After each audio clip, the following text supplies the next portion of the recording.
بسم الله الرحمن الرحیم. محترم ورونو، د تجارت لپاره مهم اصول. کله چې انسان د دې اصولو لحاظ ساتي نو دا انسان به په تجارت کې کامیابیږي، د انسان کاروبار به کامیابیږي،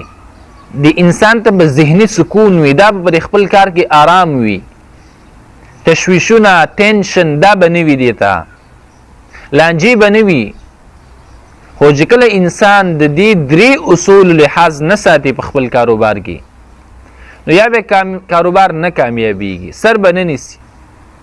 او یا که چېرته کامیاب شي ډېرې پیسې ګټي خو دا انسان به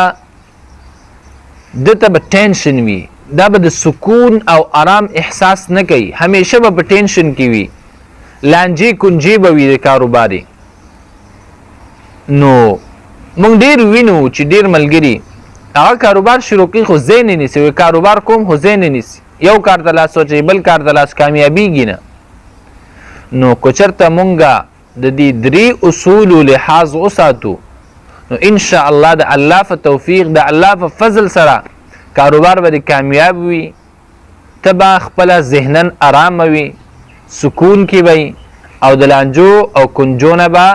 امن کې، او دا ستا تجارت او ستا کاروبار به ستا دپاره عبادت حسابیږي او ستا دپاره به دخول د جنت سبب به دپاره د دخول د جنت. ټول نه مهم اصل چې دی اولنی هغه چې باید موږ د دې لحاظ وساتو چې کله موږ هر کار شروع کوو هغې کې موږ دا نیت وکړو چې خلکو ته زما د دې کار د وجې نه فایده ورسیږي، یوازې د پیسو ګټلو مقصد ونه کړو دی کې زموږ مقصد یوازې د پیسو ګټل نه، صرف د پیسو ګټلو نیت ونه کړو بلکې دا نیت ورسره هم وکړو چې زما د دې کار د لاسه زما د دې کار په وجه باندې خلکو ته فایده ورسیږي. نو چې کله موږ په کاروبار کې دا نیت وکړو نو الله سبحانه وتعالی به ګوره تا کله هم نه خرابوي، ستا کاروبار نه خرابیږي، ستا کاروبار کې به برکت وي، ته به په دې کې آرام وي. دویم په کاروبار کې دروغ ویل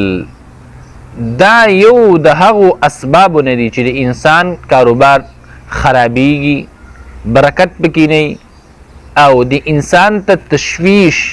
او دغه رنګي چې څومره مشکلات دي دا د انسان ته متوجه کیږي کله چې دا انسان په خپل مال کې دروغ وایي، او دې کې انسان ته سخت تاوان رسیږي. او نبی کریم صلی الله علیه وسلم ډېره سخته منع فرمایله د دروغو نه په هر ځای کې، خو کاروبار کې چې کله په خپل مال کې انسان قسمونه خوري، په دروغ قسمونه خوري نو دا انسان د الله د رحمت څخه لرې کیږي. او دا چې دی اوس په دې وخت کې ډېره یو ناممکنه لکه ډېر خلک چې دی الا ماشاء الله دا چې دی په کاروبار کې دروغ وایي، که هغه په خرڅولو کې، که هغه د ګټې په نیولو کې. مثال په طور یو انسان چې دی په یو شي کې 100 روپۍ ګټي، هغه په دې باندې قسم هم خوري مخکې کس ته چې نه دی که زما 10 روپۍ دي یا زما 20 روپۍ دي، نو په خپله ګټه کې هم دروغ وایي، په خپل مال خرڅولو کې هم دروغ. نو دغه دروغ د دې سبب ګرځي چې دغه انسان په کاروبار کې، دغه انسان په تجارت کې برکت نه وي، دا تجارت بې برکته شي. که چېرته د انسان وایي زه خو ډېرې پیسې ګټم، یو انسان دروغ هم یو ډېرې پیسې ګټي، خو دغه انسان به تشویش کوي همیشه، دا به ذهنن ناقراری او الله سبحانه وتعالی به دې نه به تپوس کوي. او دریم اصل چې دی هغه ستا کاروبار دی تا د دین نه لرې نه کړي، ستا کاروبار دی